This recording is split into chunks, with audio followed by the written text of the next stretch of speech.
Hello, dear viewers and listeners. Welcome to the latest episode of Extra Extra. It's all about whiskey. I remain your host, Jason Johnston Yellen. He remains partner in crime, Joshua Morrissey Hatton. That's me. I feel like I should do this to say welcome, Joshua, and yet on my screen it would be welcome, Joshua. So I think you're right, Jason. I think that's a good idea. it's all too confusing. I'm just going to keep staring straight ahead.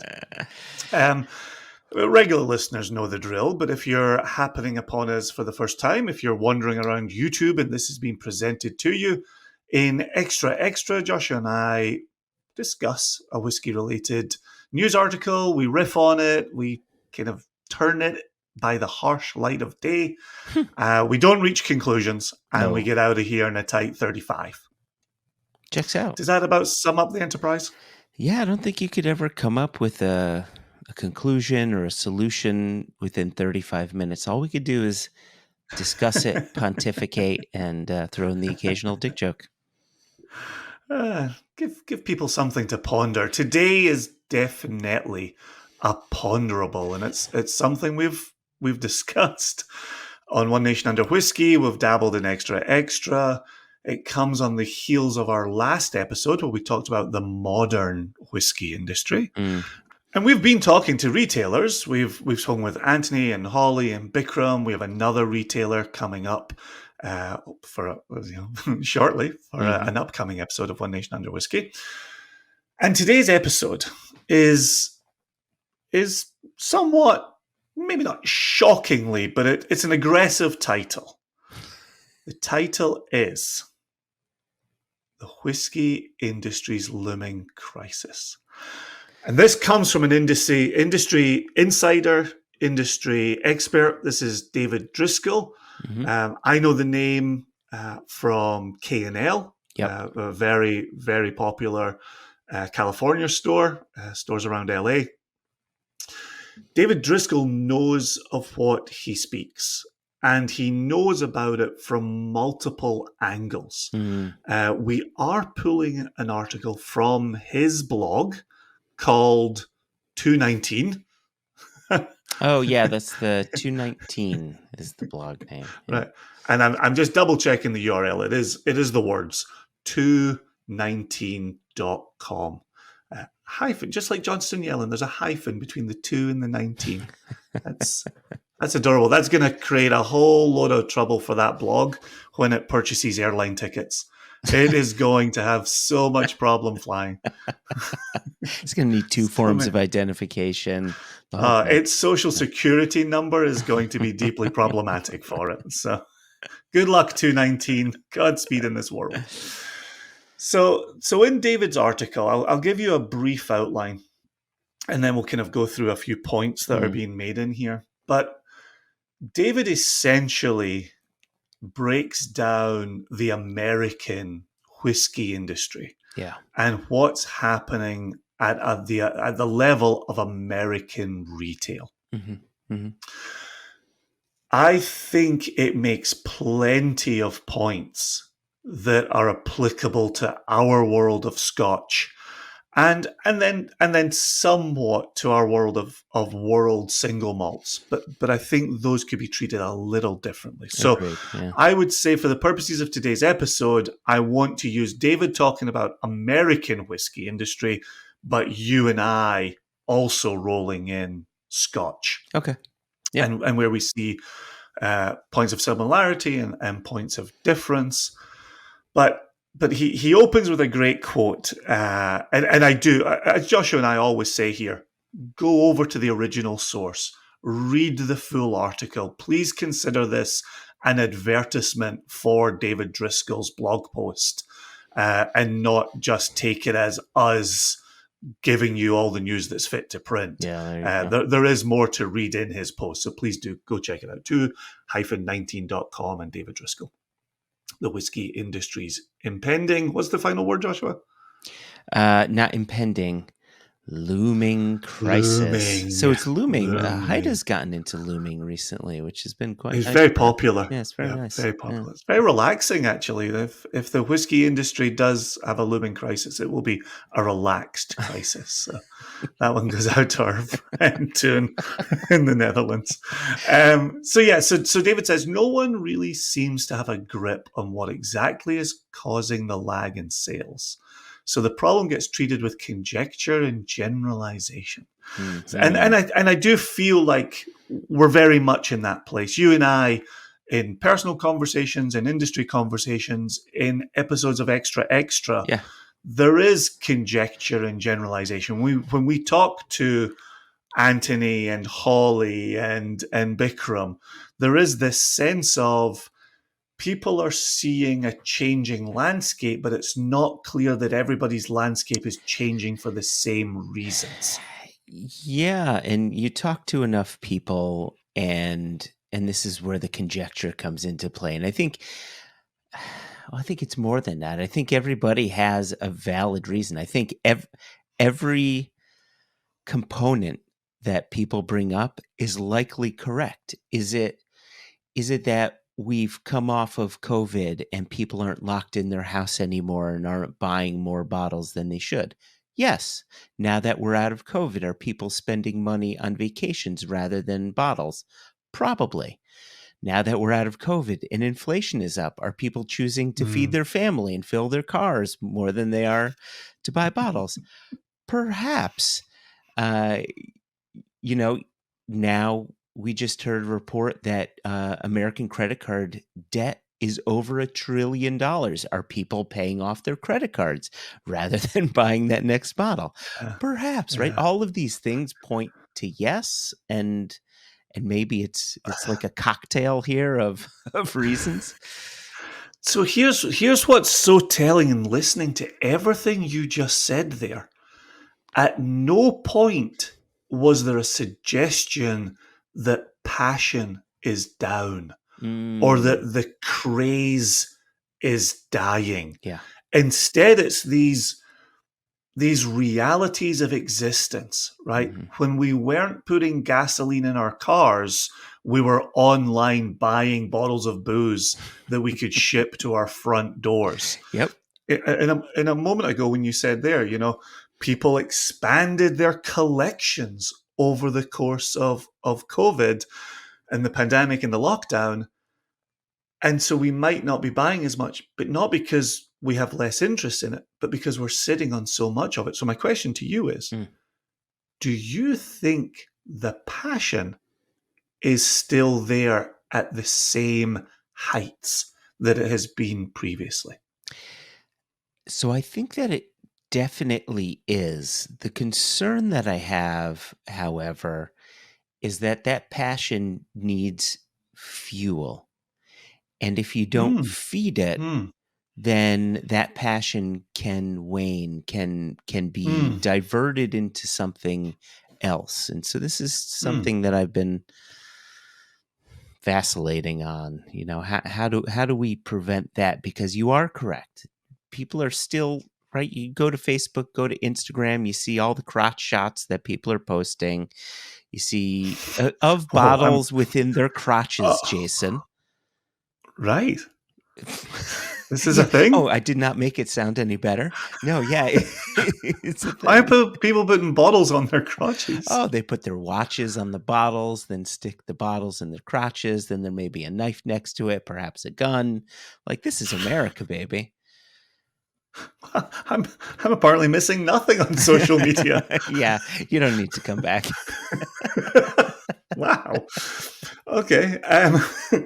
All right. So let's hold that thought. Let's Okay. put a pin in that, and Yeah. let's maybe return to that as we go Yeah. along here. So David continues here on the back of this conjecture and generalization. He says, as one retail buyer wrote to me in an email last week, quote, once the early adopters tap out, we can't be successful with a brand for much longer than the initial launch. Customers move on to the next release, period. And so what's what's really interesting to me there, and again, as we said at the top of this episode, I'm thinking both Scotch and I'm thinking American. Sure. When you think of American bourbon releases, Mm. I'm sure it's happened for some Ryes as well, but we're talking allocation. We're talking about feverish demand upon launch. I don't know if I've talked about it, maybe because it bamboozles me, but we've made another change to our Virginia system. And Hmm. so whereas they'd moved into the lottery world, they've now gone for an email drop system. So Hmm. we will receive emails saying, and it's a list. I don't know. There must be, I don't know, 160, 170 liquor stores in Virginia, all owned by the Virginia government. Okay. And they will put a list of maybe 80 stores who have received product. And Uh, you look up your store number, you maybe click the URL. They don't tell you what's being dropped. They only tell you you get one bottle per customer. So hmm. why would I leave my house? Why would I drive to my store? Why would I Yeah. walk into a store? Why would I be amongst other people wandering around like headless chickens? Why would I ask the person at the front desk, hey, what dropped and what can I buy and what's available? And it just, you said a second ago, you got to give fuel to that passion. I feel like they have seriously pissed on the fire of passion. And then now they're just like, is it out? Let's piss some more. Okay, Yeah. now is it out? Could you piss on this to make sure this is definitely out? Right? It's so uninteresting. And I just had a conversation with a friend the other day who had Yeah. said, oh yeah, I just happened to walk into the store the other day for something else, and there was an allocated bottle on the shelf, right? Like, if the What? goal was to get people to stop being excited and to show up and buy things, they have succeeded incredibly well. It's and Huh. so in David's article, and we don't have it as a quotable, but in David's article, he talks about when you start to see allocated bottles show up at Costco, right? Because the producer released so much of it, but it was Mm. released on allocation. So not everybody who wanted to buy it for their store was able to buy it. Not everyone who wants to put it on a shelf was able to then buy it from a shelf. So now it shows up in Costco. I think we got to be careful because I think there's a couple of directions you can take that. Number one, you can see it on Costco and say, whoa, this has jumped the shark, right? Nobody bought that when it was at retail. Now it showed up at Costco. Mm. Wow. Yeah, that the passion has gone, right? The passion has died. Hmm. Or you could take the position, it's become so difficult to buy some of these bottles that when it shows up at Costco, it's because it's trickled down from all the places it would have normally appeared to landing at Costco. So, Yeah. I don't think that's a correct view of how distributors deal with Costco. Getting mm, product into Costco is incredibly difficult. mm, Distributors, producers, etc., want product into Costco because that is an area where what we're talking about, where we're talking about the sort of fall of sales on core products, and I know we'll get to that a little bit later on. This is where Costco excels. And getting core product into Costco is simply not an easy thing at all. mhm. So I would argue that this view of, well, it didn't sell in the specialty shop, it looks like Costco is picking up the dregs. I don't think that that's correct. I don't think that's the proper way to look at this situation. Do you think Costco are making requests of producers, of distributors? I don't want to paint Costco as just selling what lands in their laps. Yeah. But on that side of things, obviously here I am in Virginia, our Costco, it definitely does not sell hard liquor. Like, that is not Okay. showing up there for us at all. When I hear Costco and liquor sales, I think California, right? Uh, California seems to Connecticut have too. so many doors Yeah. open. So you can get hard liquor in your Mhm. Costco. Yeah, it's a separate Wow. store within Costco, so it sort of operates under its own liquor license, and so they do wine and Interesting. spirits, but but no beer, if I remember correctly. But you can, my Costco is going to have your cheapest chips, Bernheim 7-year-old wheat whiskey, just your everyday drinkers. Yeah. But to your Yeah. point with some of these California shops, there's like $30,000 bottles up there. Really specialty stuff. So that's another thing is depending on the Costco and the clientele that Costco has, they may be able to cater to them a bit more with E- their buying power. Yeah. exactly. And that was the original point I was making about Costco. Mm. Is it just getting the trickle down on standard items, but for example, some of the ones in California, are they then seen as the last chance to sell the allocated product that hasn't moved in other places? And to close out, just because we're playing the shell game with Costco here, my Costco in Virginia sells wine and beer, but not hard liquor. Huh. You're saying yours has got wine and hard liquor, but not beer. But who knows? And then California, they're selling $30,000 bottles at Costco. Yeah, that's funny. All Costco's are not created equal. Nope.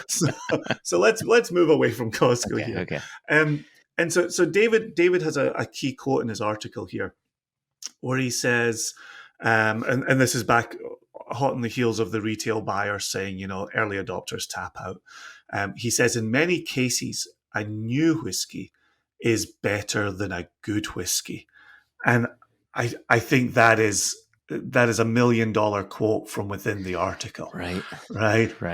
That is so key. And so again, in American land, American sales, American spirits, we do talk about allocation, right? I just had this conversation the other day at my kid's soccer game. But at one of the dads I'd been talking to at the start of the summer, and I was telling him about single cask nation and putting out our wild turkeys, and the demand that exists for those, and selling those via lottery. And he said, "Oh, I thought of you when I was in the store the other day." I was like, "Oh yeah." He says, "Yeah, I was standing in the bourbon section, just looking around with no idea what to buy, and I saw the wild turkey, and I picked up a wild turkey." Beauty. I was like, "Oh, that's fantastic. Which one?" He said, "I don't really know." I said, "Oh, okay. Well, what was your price point on it? Yeah. Because there's some great places." And he said, "I don't know. It was probably like $40 or something." And I said to him, like, "Oh, that you may have very well picked up one of their single casks at that price, right? Yeah. The 6-year-old rye comes in at that price, And he was like, "Yeah, I just don't know." And then he kind of got apologetic. He was like, "One day I'll buy one of those more expensive bottles." And I was like, "Dude, you don't have to. No. You can get great liquid at $40. Like, don't stress moving up to the hundreds, the 150s, the 250s. Yeah. Don't stress it." But it was so interesting that he saw it as his own liquor store failing. Oh my gosh. And what was he buying? A good whiskey. What was he not buying?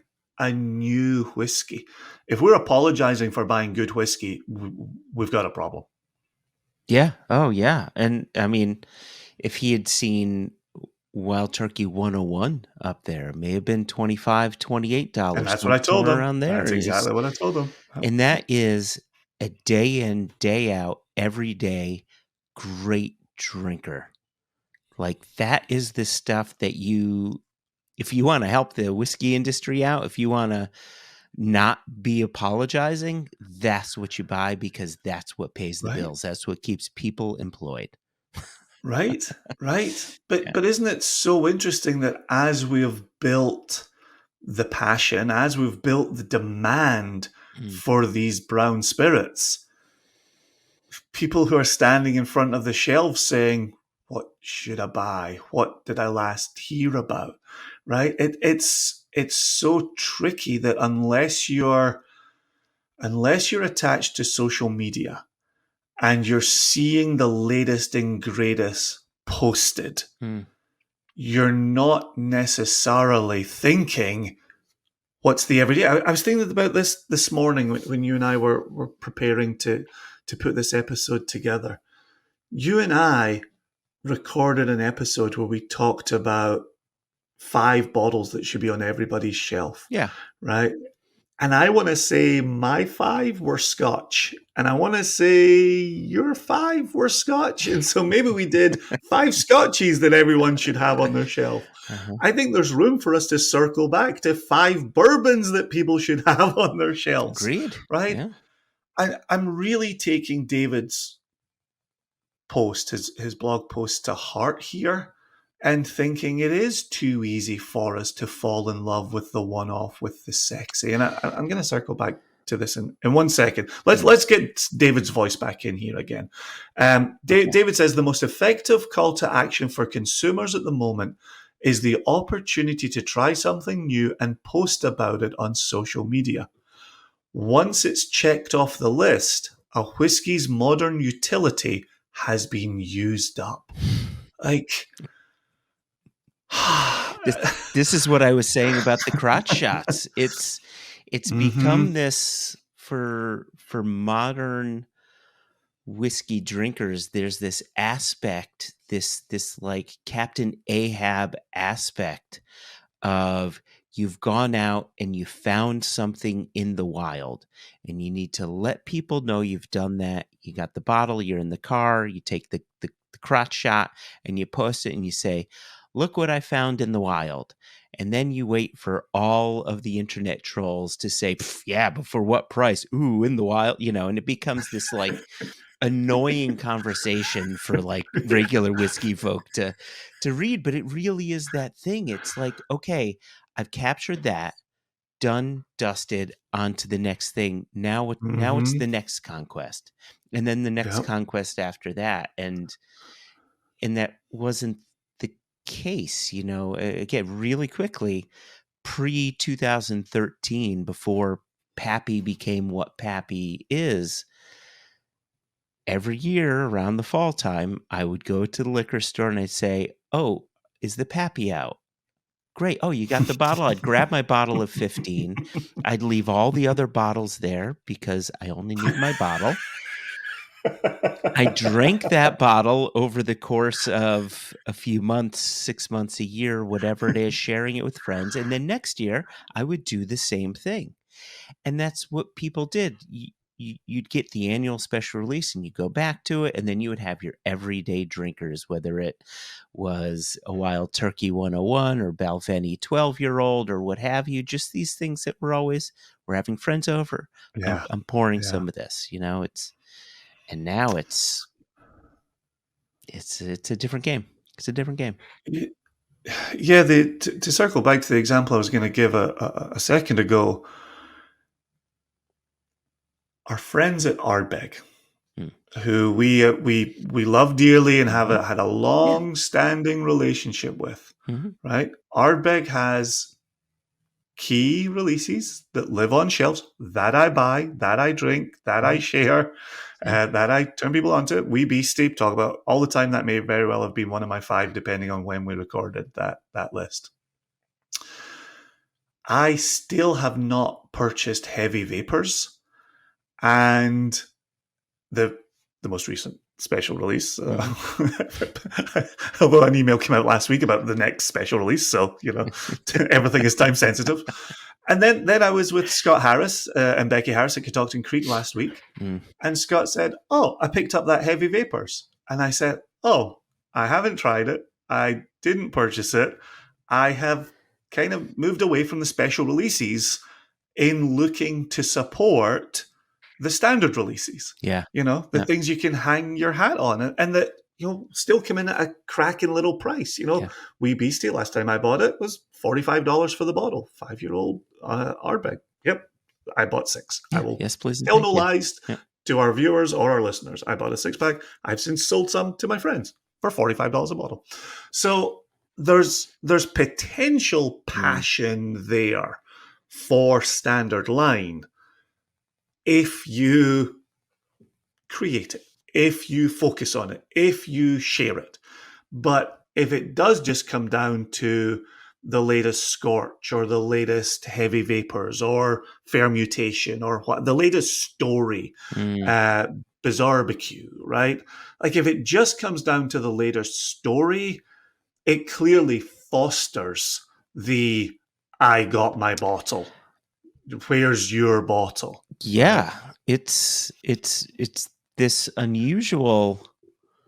It's a quite an unusual thing where the consumer is being trained Mm-hmm. For sure. almost Oh, for to sure. be to react to these and say, "Oop, I've got the special one. I'm searching for the special one." And the hope is that the special one brings you into the core, but we're starting to see, Mm-hmm. as evidenced There. by this article here, it's not. It's bringing you away from the core, which is what we need to change.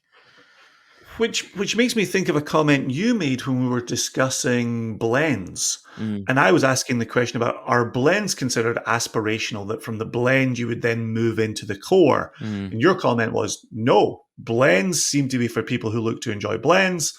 The core single malts are for people who tend to enjoy the core single malts. You just made the comment a second ago that the specials are hopefully bringing people into the core. Do you think there's a possibility that specials are just for the people who buy the specials? The problem is fewer people are now buying the cores. Yeah, yeah. I don't know that that it's a situation where the specials are meant for the people who only buy the specials. Um, I think that just is sort of what happens. My concern is that people have simply switched to getting the core because they're too busy buying all of the specials, not drinking the core, and so they just have the core bottles at home. Right? Why buy another bottle of Wee Beastie if you've just gotten Fermutation, Bizarrebecue, Heavy Vapors? Maybe you traveled. Maybe you got the one from the Manzanilla Cask, the Smoke Trails or Yeah, the whatever, smoke right? trails. Yeah, yeah. And so on. And but at the same time, and maybe this is a much smaller percentage. Back to your friend who said, "Hey, I know you sell Wild Turkey." Because of that, I went ahead and bought one of their core, right? I mean, that's always been our hope, that when we Mm-hmm. bottle whiskey from distillery A, B, or C, is that we've introduced people to that distillery and have turned Mm-hmm. them on to it. And that's always the hope. That always felt like our job to For sure. get people to buy our whiskey, but turn them on to that distillery's core product. And remains. Yeah. Yep. Absolutely remains. Yep. Listen, there's a section of David that I'm going to leave our viewers and listeners to go chase up for themselves. Okay. But he talks about during COVID the building of collections and people sharing. He then talks about scalability and Mm, any producer who has success then wants to scale that success and move up. So I'm going to leave our viewers and our listeners to go back to 219.com and check that out for themselves, because I want a bit of time to just discuss this last point that gets made in the article. And I'm going to give you a little bit of context here. David, in his article, kind of draws this line in the sand between those of us 45, 50 and above mm. and those of us 45, 50 and below. Hmm. Okay. And you and I, my good gentlemen, Go are easy. right on the 5-0 cusp, which is wild when we make throwaway comments about 50-year-olds. Uh-huh. So David's suggestion is there's a way business has happened. Mhm. And for people like us, that's what we understand. That's what we know. That's what we've seen. That's what we've proselytized. For those younger than us, they are learning about this industry very differently. So David writes, there's an old adage in the booze business that a number of distributors will swear by today. The on-premise builds the off. And so that's bars, restaurants are the on-premise, the Yeah. places where you drink on site. And then there's the retail store, the off license, as we grew up calling it in Scotland, where you take your booze off site, hopefully not to a graveyard, hopefully to your home, where you hashtag drink the whole bottle responsibly. And he's reaching for the banner right now. quick to the banner. Yeah, please don't drink your carry out in graveyards. Save that for the 14-year-olds. Graveyards. Very popular spot in Scotland. Very popular. Checks out. So. Here's this whole thing about on-premise bars and restaurants. Bars and restaurants especially got hammered with the pandemic. We're not telling our viewers and listeners anything they do not know, right? They got absolutely hammered. So where are people learning about spirits now? Social media. Mm-hmm. What's the problem with learning about spirits through social media? It's one and done. It's the hit it and move on. It's the crotch shot that you've been describing in today's episode. You, sir, oversee a team across the United States responsible for brand building and brand selling. What are you seeing in this on-premise, off-premise? Wow. Premise. I transitioned to presence and I moved too far into my own sentence. So what are you seeing with this on-premise, off-presence social media world? Yeah, it's it's interesting. I don't disagree. I think that old adage that David Driscoll brings up, that the on-premise builds the off, remains true. However, I think you can talk to many bar owners, many restaurateurs that, at any time today, and they'll tell you business is slow. And so I would argue that old adage needs to be adjusted because, well, for a few things. Post-COVID, people are gathering more. I don't know what your neighborhoods look like, but I'm seeing more and more parties, more and more situations where people are getting together, and more situations where those who run whiskey societies are getting people to come in.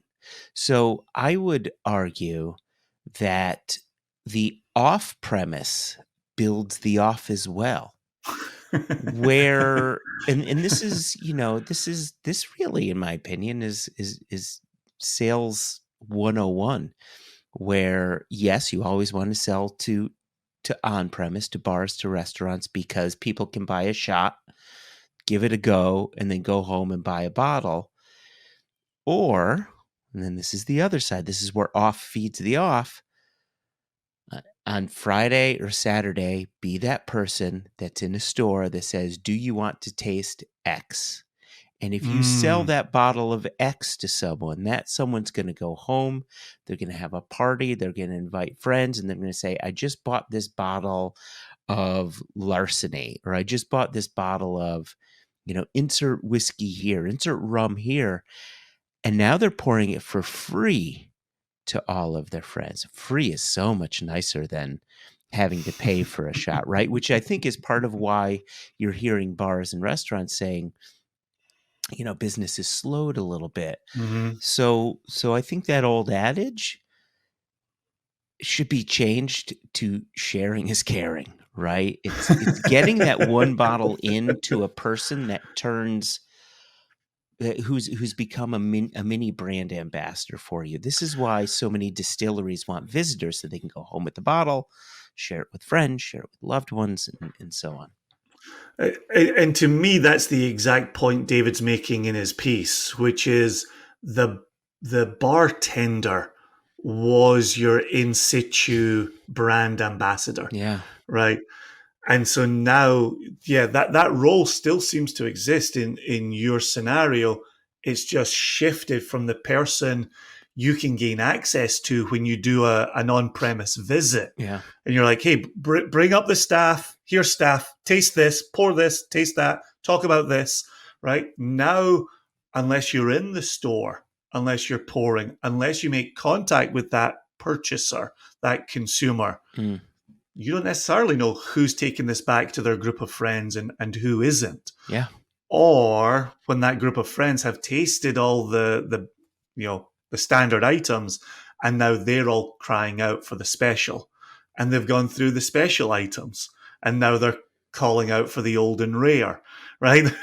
You and I always, I feel like you and I often talk towards a same conclusion here. We started the episode saying we don't have conclusions, but I think we do have one running conclusion, which is no group is a monolith.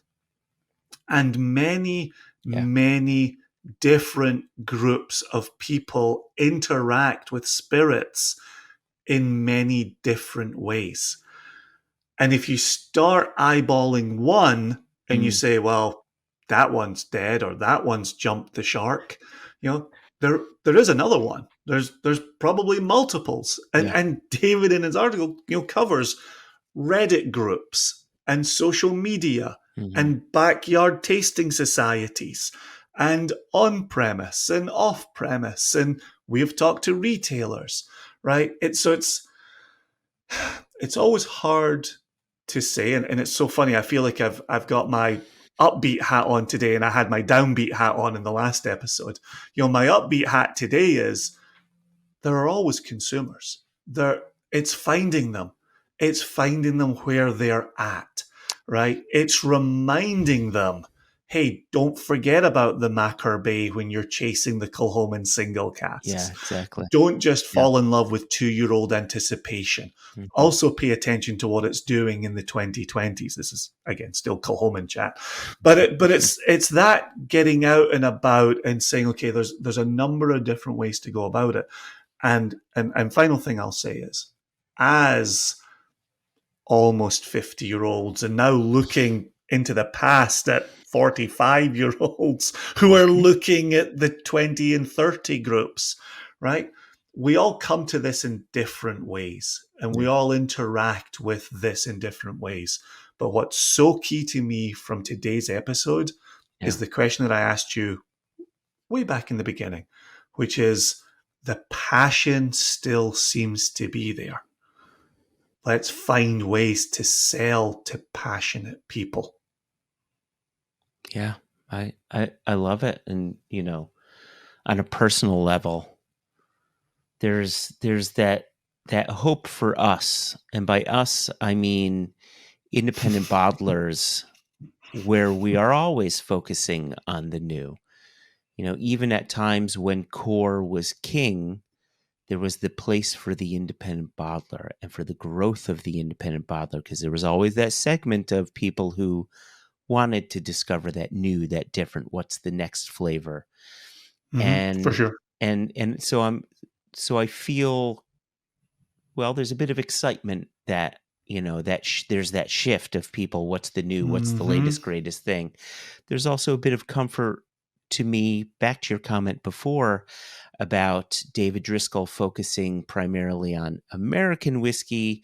This may be touching Scotch, maybe in a smaller way touching world whiskeys. What's nice about Scotch whiskey and world whiskeys is that we can get out of that new charred oak prison, if you will. I wouldn't call it a prison, but you really are locked into a set of key flavors. And once you get out of that new charred oak, which Scotch whiskey does, which world whiskeys do, the opportunity from jump to bottling to bottling to bottling to discover new and more diverse flavors, that's the place where we live. That's the stuff that we sell. And I'm just glad that if David Driscoll is right, our little kiddie pool is where people may want to live a bit more. Yeah, no, I think that's well said. Also, yeah.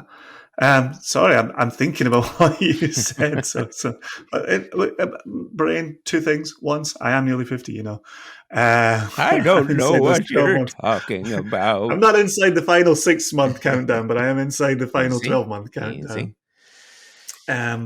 Okay, good stuff. Good stuff. Could you do me a favor? I can.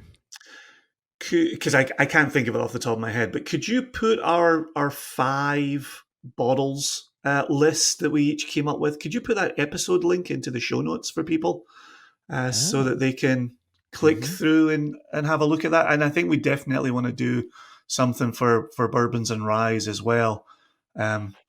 Really, first of all, we have to go back and re-listen to that episode and see if it was Scotch focused and see what else we did throw it's in us, there. dude. It was Scotch whiskey focused. You think so? Well, you don't think we threw in like one additional here and there? Yeah, I think it was at the very least malt whiskey focused, with you maybe dropping in a Compass Box Glasgow's blend or Great Kings, for sure, right? So for sure, Glasgow's blend was in there for sure. But yeah, if we can track down what that episode is and pop it in the notes, and then you and I can talk about maybe coming back at a later date with one for bourbon and rye. That can be a fun challenge. I wonder if in the episode we said we'll come back with one for bourbon and rye. I have my 5 off the top of my head, so this is. I'm just saying, I'm ready. That's all I'm saying. Okay. I'm ready. Okay. Look at us both off like, hands up, slow down, go easy. It's a tight 35. We got to get out of here. All right. If you want to drop us a note, we always love to hear from you. info@singlecastnation.com or questions at onenationunderwhiskey.com. No E in whiskey. Terrific chat. I'm going to spend the rest of today thinking about the evolution of on-premise and off-premise and meeting passionate whiskey lovers where they are. And in continuing to sell whiskey, Joshua. Yeah. All right. Until next episode. Well, what do we tell? We're out of here. No. Oh gosh. All right. All right. You tell them, Joshua. You tell them. Tell them fast. There you go. Smash that subscribe button below and tickle that bell to be reminded of new episodes. I think that's what the kids say. Tickle that bell. Oh, Lord. TTB. It's TTB, Jason. Tickle that bell. I've always wondered what that government acronym stood for.